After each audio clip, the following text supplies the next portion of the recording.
Hello guys, তো এটা হলো পাবদা মাছ। তো আজকে আমি বাংলায় বলবো এই জন্য বিকজ এটা বাঙালিদের খাবার। তো বেঙ্গলিরা বেশি এটা খায়। তো এই দেখো 4 পিস এখানে পাবদা মাছ আছে, খুব সুন্দর, একদম পুরো ফ্রেশ। তো প্রথমে আমি এর মধ্যে লবণ, টারমারিক পাউডার অ্যান্ড একটু মানে চিলি পাউডার, একটু জিরা পাউডার দিয়ে এটাকে মাখিয়ে নেব, ম্যারিনেট করে নেবো। আর এর মধ্যে যাতে প্রথমে আমি একটু লেমন জুস লাগিয়েছি, সেটা আমি দেখাতে ভুলে গেছি।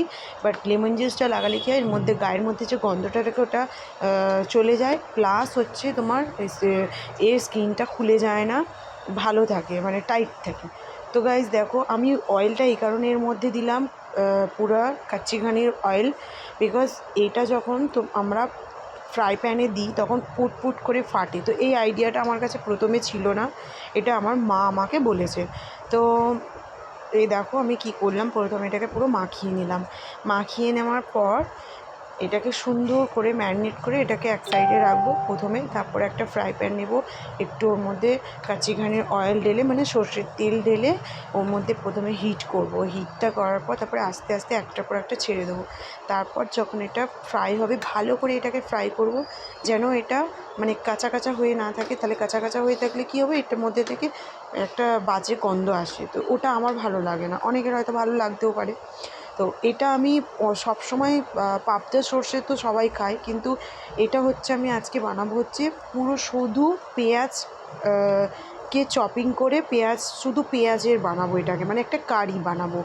একদম বেশি করে পেঁয়াজকে পাতলা পাতলা করে কেটে নেব, কেটে নিয়ে পেঁয়াজের পাবদা মাছের কারি বানাবো আজকে, শুধু পেঁয়াজের কারি। যে পাবদা মাছের পেঁয়াজি দো পেঁয়াজি হয় যেরকম, ওরকম।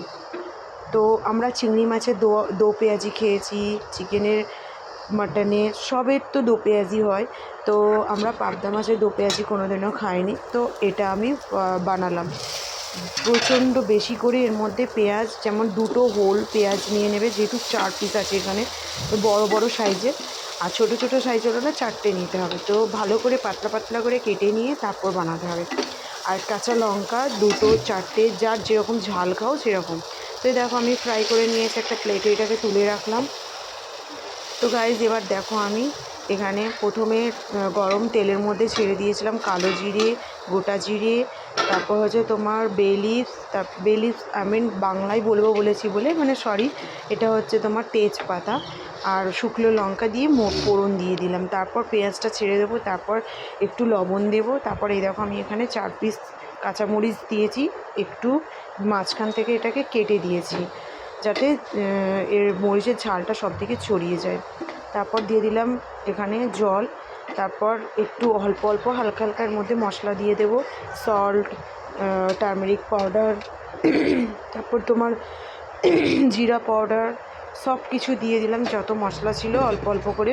কিন্তু এখানে সব কিছু মশলার মধ্যে কিন্তু এলাইচি বগেরা এসব পড়বে না। তো আমি এখানে দেব এবার গার্লিককে 2-3-4 পিস, মানে গার্লিকে 3-4 কলিয়া কেটে ছাড়িয়ে রেখে দিয়েছি, ওটাকে জাস্ট পিসে এর ওপরে ছড়িয়ে দেবো। আমি এটাকে আগে পেস্ট করে দেবো না পেঁয়াজের ওপর, তাহলে কী হবে, গন্ধটা মানে